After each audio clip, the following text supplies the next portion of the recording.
morning, Jimmy 老师. Good morning, everyone. I hope none of you were waiting about half hour before the call, as I kind of was so focused on doing something, I forgot to turn on the music for all of you. But in any case, welcome to Irvine's online meditation session today. We are a local chapter of Heart Chan, which is a non-religious spiritual practice with over 2,000 years of lineage. So we do have a meditation session conducted online by various centers every single day. You could find that if you're watching this on Facebook, it's streamed live via Facebook. And you can review the recordings afterwards.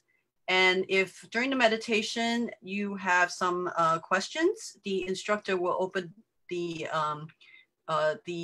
meeting for your ability to ask questions.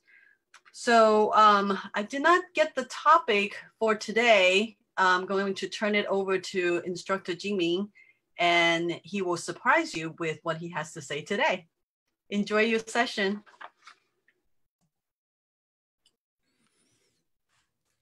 Thank you, Christina. Good morning, everyone.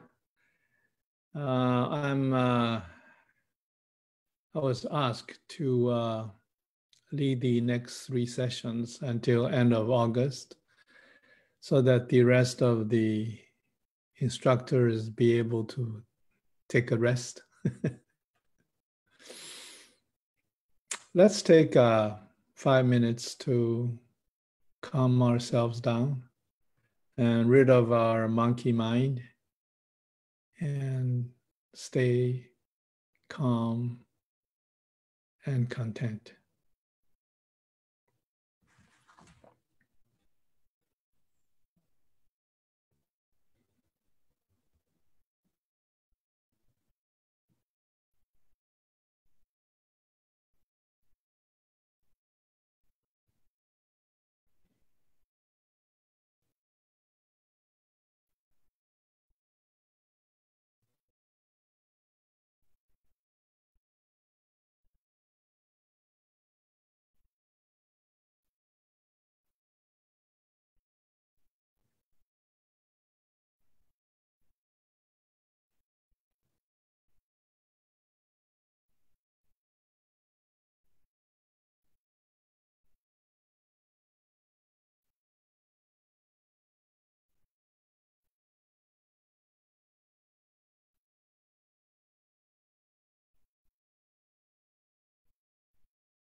Okay.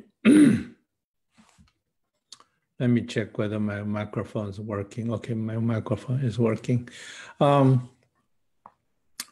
During this very brief 4 minute silence, any of you can feel the pulse inside your body? Meditation is a inner looking, inner observing, inner sensing practice. In other words, instead of worried about or concerned about or sense what the external world is, COVID-19, kids going to school, I'm gonna go to get my groceries, or I should have a good bottle of wine. All these are external focused activities. Meditation is an internal sensing, internal observing practice. As a matter of fact, meditation is just a prelude. Hartan is a practice. It's a practice including meditation. Meditation is a method to enable us to always look inward instead of look outward. Because inside, we have everything we need. We have this, we call it awareness or a sensing organism, the sensing ability that enable us to sense what's going on, what's really going on in the world, so that we know the truth of what's going on, what's really going on in the world, so that we can live accordingly.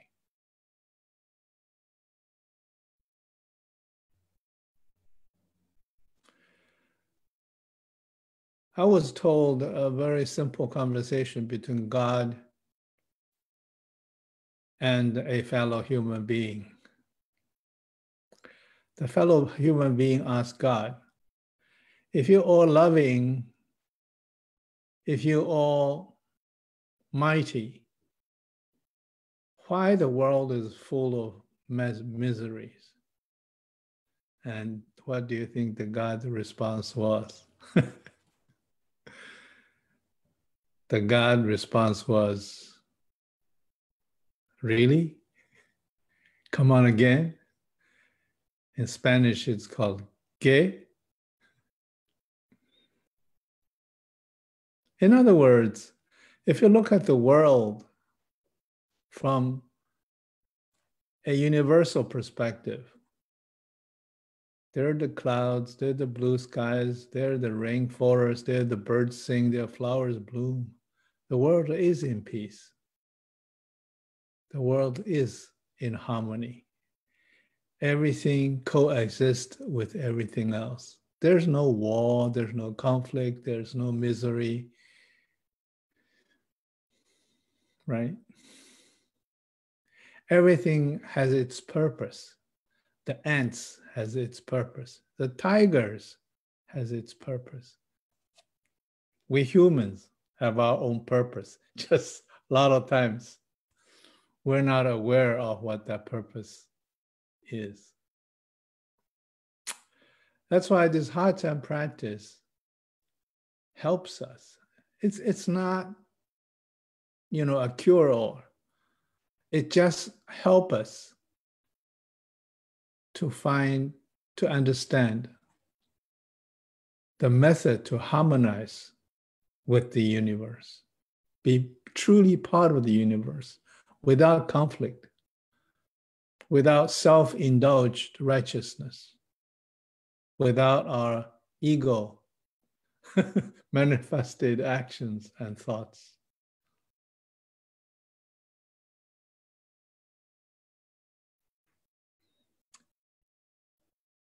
So therefore, Hartan practice, meditation is just the beginning.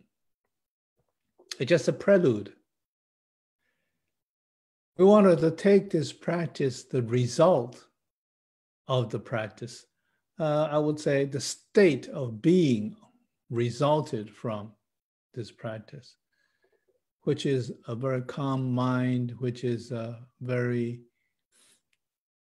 steady state of spiritual being, which is not fluctuating, it's not affecting, it's very stable, it's always very wise. And bring that state of being into our everyday life. So if you meditate an hour a day, this meditation state that you reached during this hour should really be utilized as a base for the rest of the 23 hours.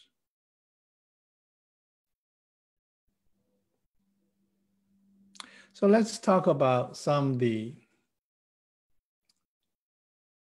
different perspectives of living in a meditative state.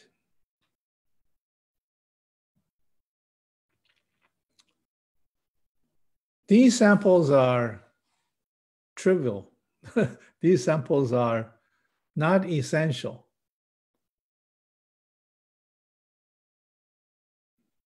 These samples only illustrate the point.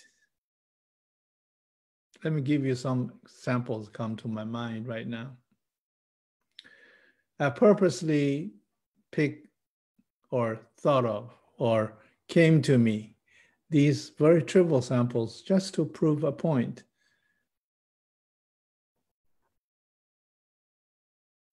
Take food, for instance. Is there a difference between Coke and Pepsi? Is there a difference between a Trader Joe ice cream versus a Haagen-Dazs ice cream?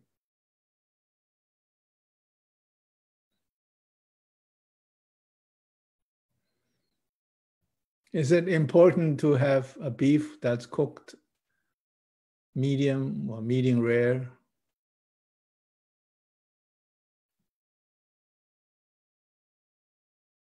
These are just food. We don't really need to be that picky. If your wife, your husband bought the wrong brand, which is fine, it's still ice cream. The steak may be a little bit bloody, but it's still steak.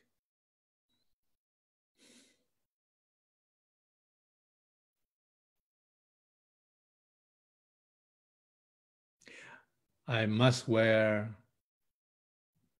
Polo. I must wear Chanel. These are material things. I'm sure most of you are easy to conquer. Those material temptations and differences, I'm sure, being a hard time practitioner, it doesn't really bother you. But I just wanted to point out the difference.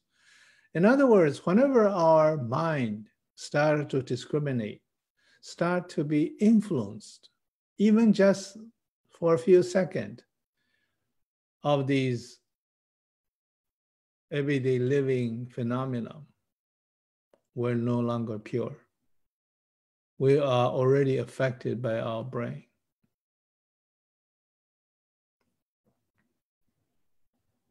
Some say life is just 3 meals and a bed and a roof.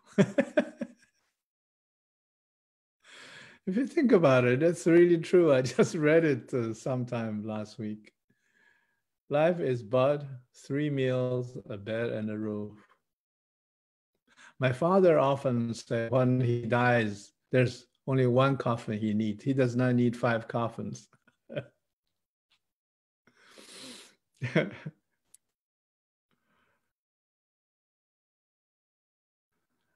My son and his wife is contemplating buying a new car. And they've been talking about the requirement of their new car. What kind of performance, what kind of cornering, what kind of maneuverability, what size. Yes, it is fun. I mean, it is exciting to shop for a new car. I remember the first car I bought when I came to the United States. That was 1965. I bought a French car called Simca from a Pasadena old lady, which is a 10-year-old car, for $100. I learned how to change the carburetor, how to adjust the points and condensers, or even the brakes myself. I had really fun with that $100 car. And I think 2 years later, I sold it for $150.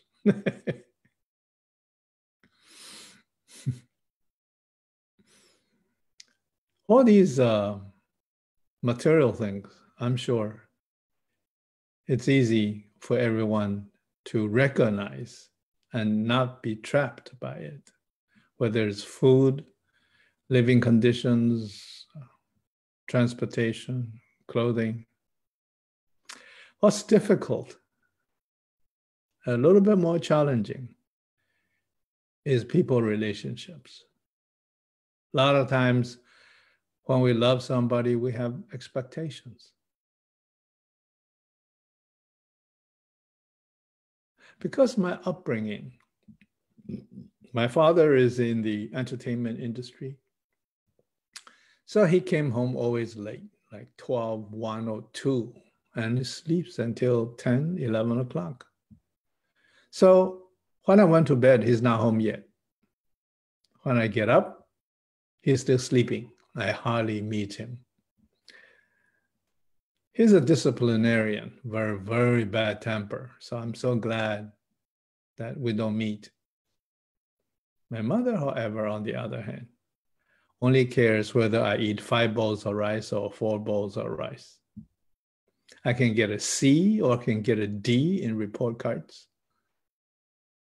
It doesn't bother her. So I was never asked what to do. I would never have any pressure. And I was so happy. I mean, grammar school, middle school, high school, university, I had straight A's all the time without any effort because there was no pressure.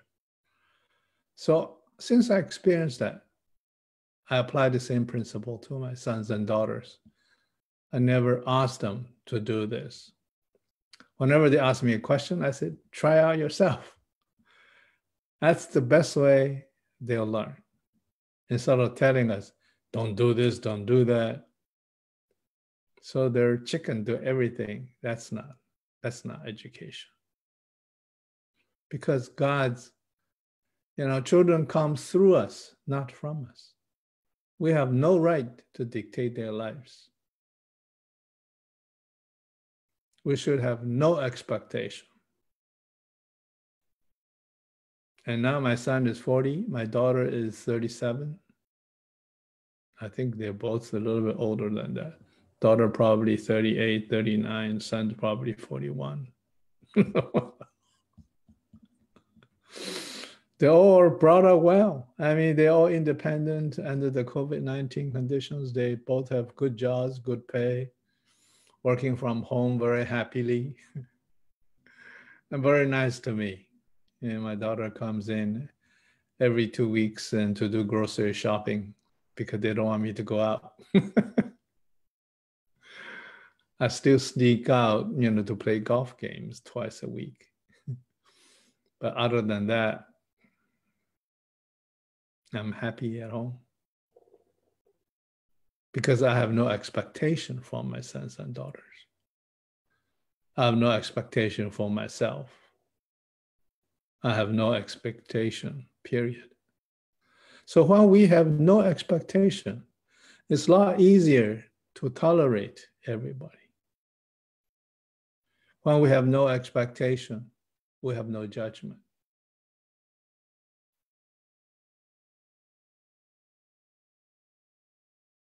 Whenever we're unsatisfied or angry or complaining,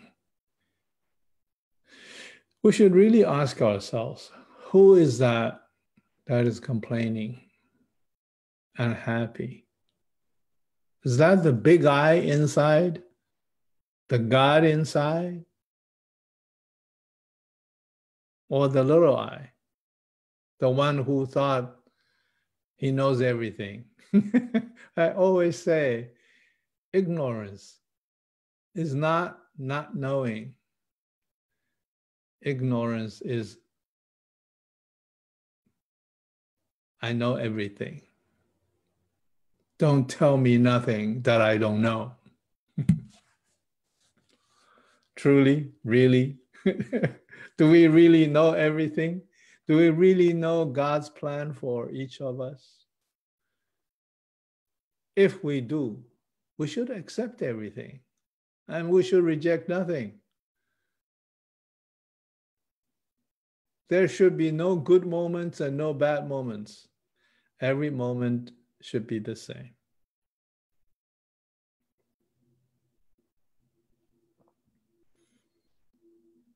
Lately, I discovered something interesting happening to my life. That is, I have more time to do everything. I'm no longer rushed. Nothing is rushing. Whenever I'm doing something in the moment, that seems everlasting. That seems always in peace. That's a wonderful feeling, you know.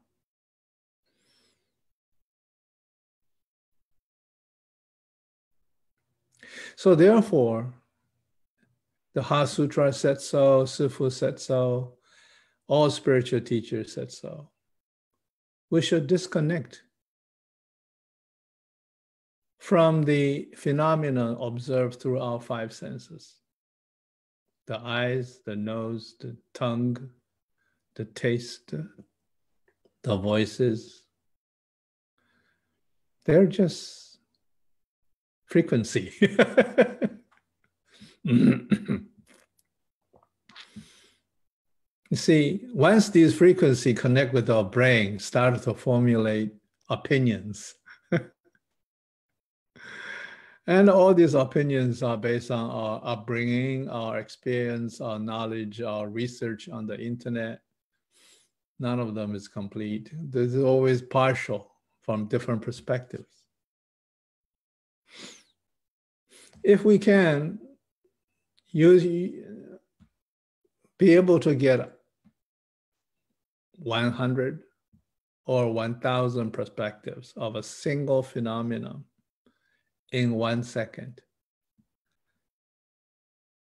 then we will see truly what is that for. The true purpose of that phenomenon or that object or that relationship or that happening. But we can't. Most of us are so tunnel visioned. We only see a very teeny weeny hole. We see through this tiny hole.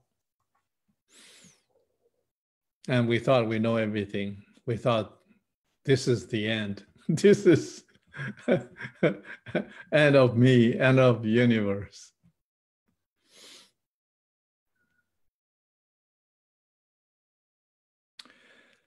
Last session, I shared with you my spiritual journey, from physical pleasure to mental pleasure to spiritual state, try to maintain a constant spiritual state of peace and calm.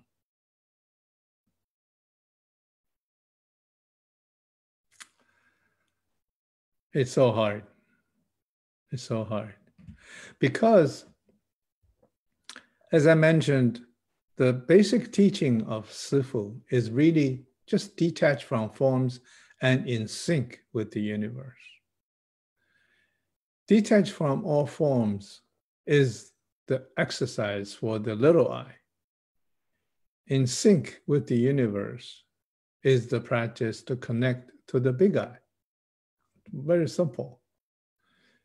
Just like Shakyamuni Buddha said, detach from all dharma and the ego, you will be enlightened like me.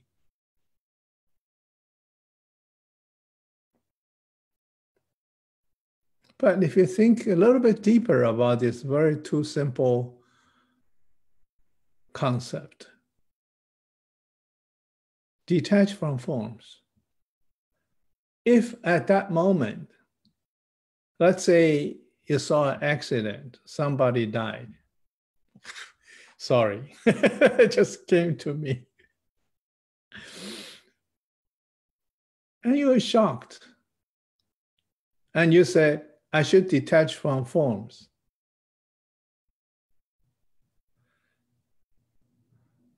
Do you realize when you think that you should detach from forms, you're no longer in a spiritual state. You're using your brain. Detached from forms is a brainless, mindless, spiritual state of being. It's the same practice as connect to the universe. Once we connected from the universe, we'll be detached from forms. But if you're thinking, I should detach from forms, you're still practicing with the little I. Just like the statement, I want to be enlightened, I want to be Buddha, you're still separating yourself, your little I, from the big I. There should have, no, should is kind of a strong word. It's best not to have the little I surface at all. Just maintain the state of the big I in all relationships, in all daily living, in all the little stuff. There's a lot of phrases for that, like let go, put down, detach, tolerate, fulfill, harmonize. They all point to the same thing, the same issue. Accept, surrender, you know? It's just different words for the same thing.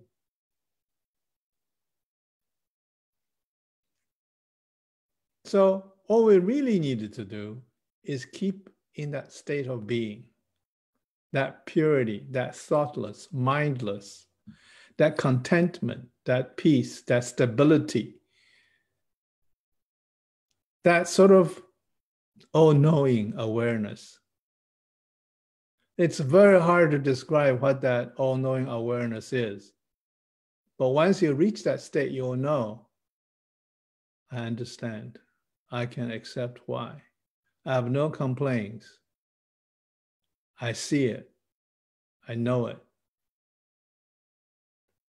I can live with it. Not just sometime, but all the time.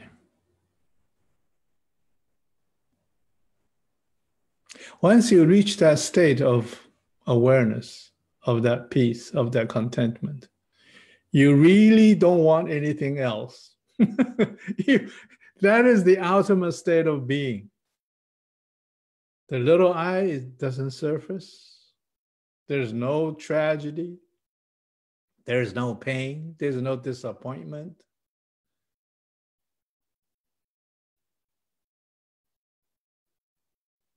It's not a matter of choice. It's a matter of practice. We don't really need to select. We want to do this. We want to do that. Because once you start to select, it's still a mental process.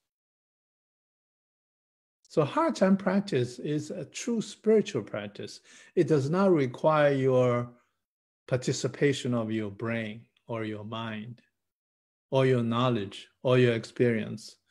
That's why the sixth patriarch become enlightened without reading capability. I was told the Rulian Sijie, Sifu is one of Sifu's disciple. doesn't read and write either. But every time I saw her, she is so happy. She's always smiling. She's always in such a state of being. It's very hard to describe. And if that's what you're seeking,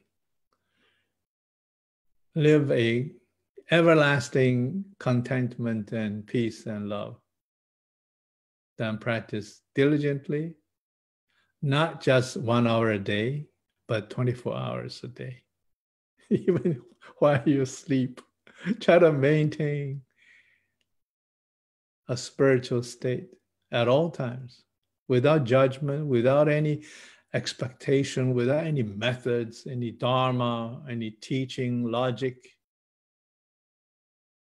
Just in that spiritual state, without trying. It's effortless. If you try, that means you're using your mind, you're using your brain.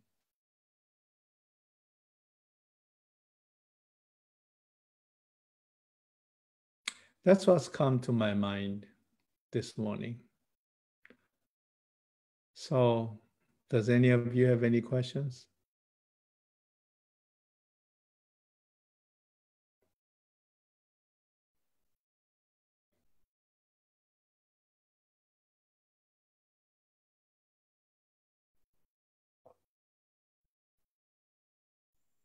Okay, then let's meditate and there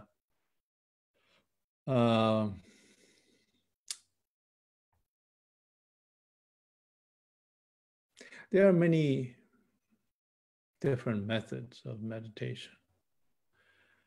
But the main purpose is really try to ask us to relax and focus and enjoy. Let's do the basics, the belly breathing, Let's just, because any kind of practice, even the simplest ones like belly breathing, enable us to reach the state of Canding.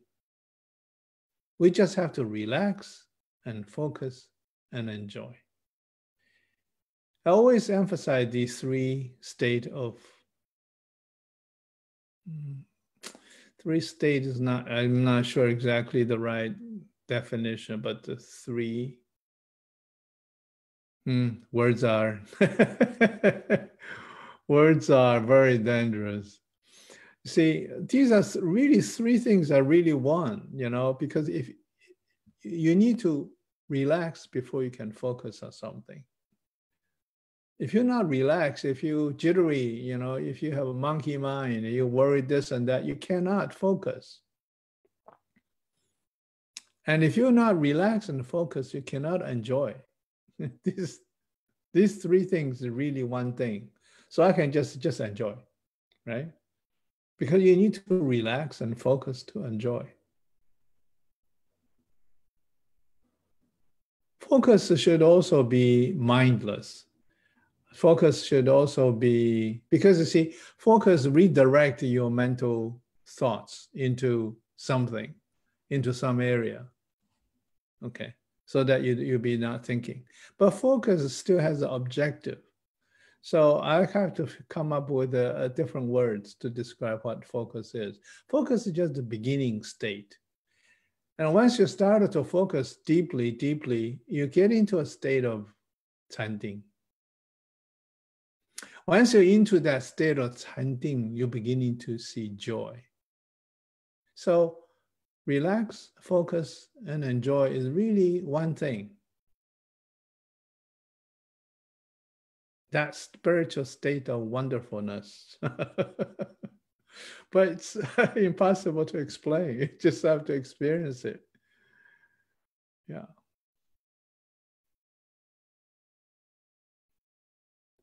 Okay, let's give it a try, shall we?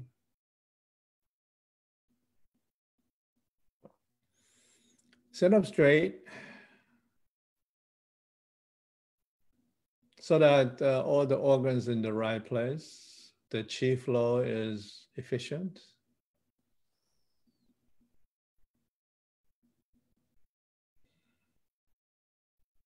And whether you sit on a chair or on a ground or anywhere, Do not move. Because once you move, your mind moves. Once your body moves, your brain moves. So no motion. So that we can calm down our mind. And curl the tongue and touch the roof of our mouth.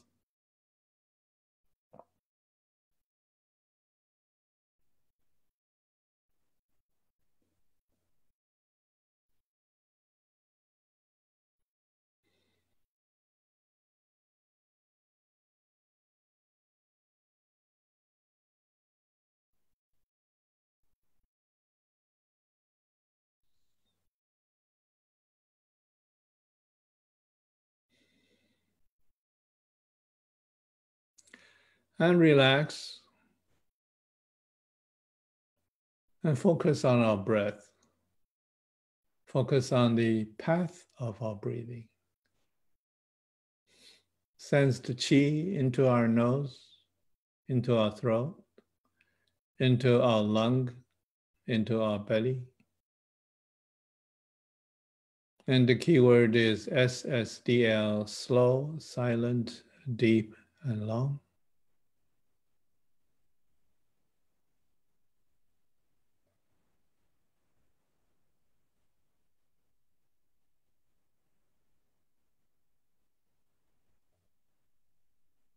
Inhale tiny bit at a time continuously, don't pause. Once you're fully inhaled, usually about 10, 12 seconds, then hold it for 3, 4, 5 seconds. Then exhale as slowly as you can. Don't use a clock or listen to the ticking of the clock. Just do it naturally, without effort. Don't force yourself to stay that long. Just naturally long, naturally smooth.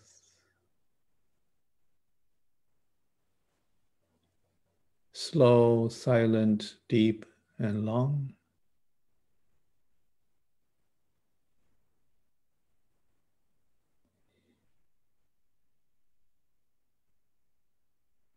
So once you relax and focus on the path of breathing, you'll be aware there is a rhythm flowing in your body. You'll be aware that your body, from your shoulders to your arms to your legs, are pumped up. It's filled with qi, or filled with energy, or filled with some form of power.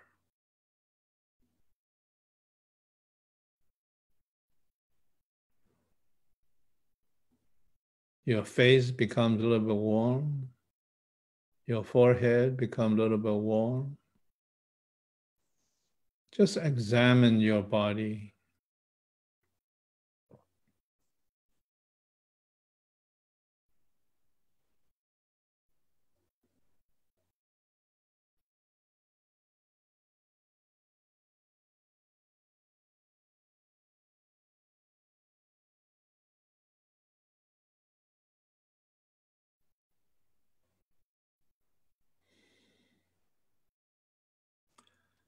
Now, as you inhale, you will find your skin become a little bit cooler. As you exhale, you will find your skin become a little bit warmer. It is so because your skin is also breathing.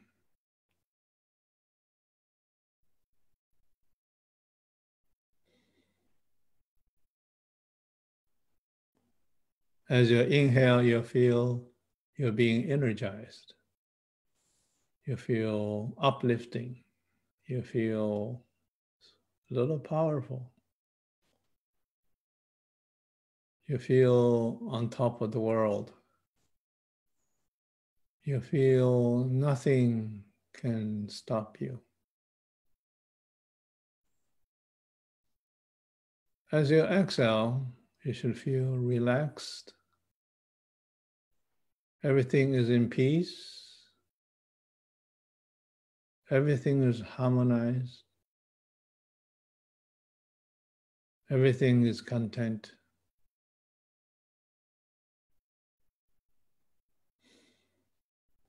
You're in a very satisfying state of being.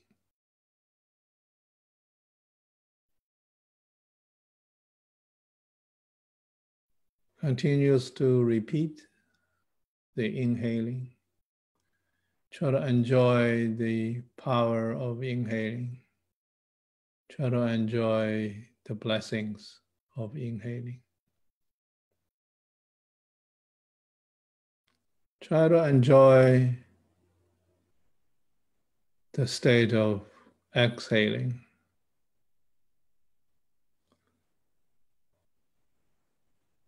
Try to be grateful in the state of exhaling.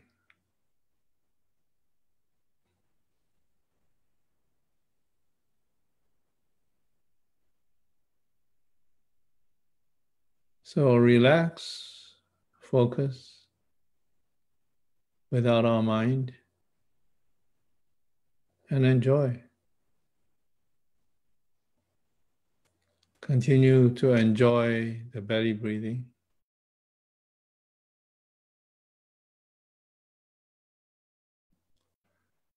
And bring that state of power, contentment, satisfaction, energy into the rest of your daily lives at all times, at each moment, at every second.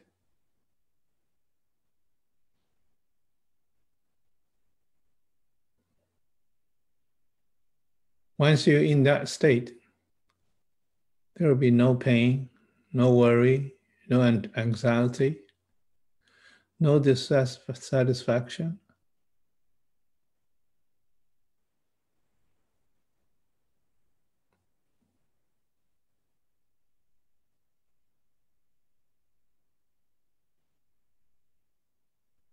It's not something that you can pick on. It will occur naturally only if you practice it.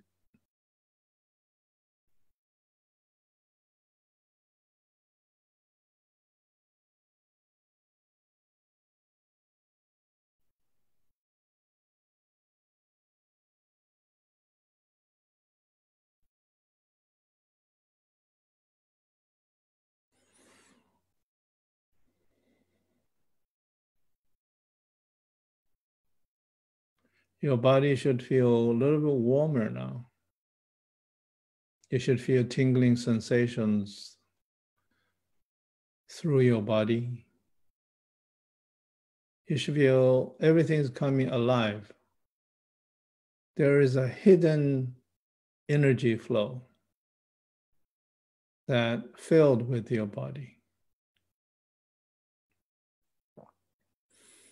That will give you power to conquer the evils. That will give you courage to tolerate and accept the bitterness of life.